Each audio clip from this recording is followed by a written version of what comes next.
Guys, welcome to HardReset.Info channel. Today I have Google Pixel 9 and I want to show you how manage your Google passwords on this device. First step to do is open Google Chrome application and tap on three dots on the right corner. In it we choose settings and there password manager. Now we can manage password with our smartphone. Remember, in this case to our Facebook account. We can click there. Now we must enter our lock screen to get connected to these passwords.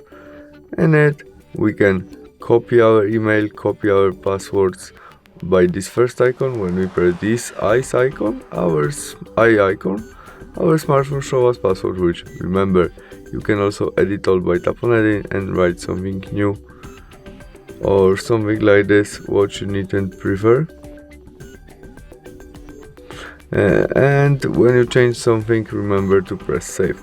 You can also share this password to someone by this icon and delete it by delete and complete by delete. And that's all. Thanks for watching. See you soon. Bye.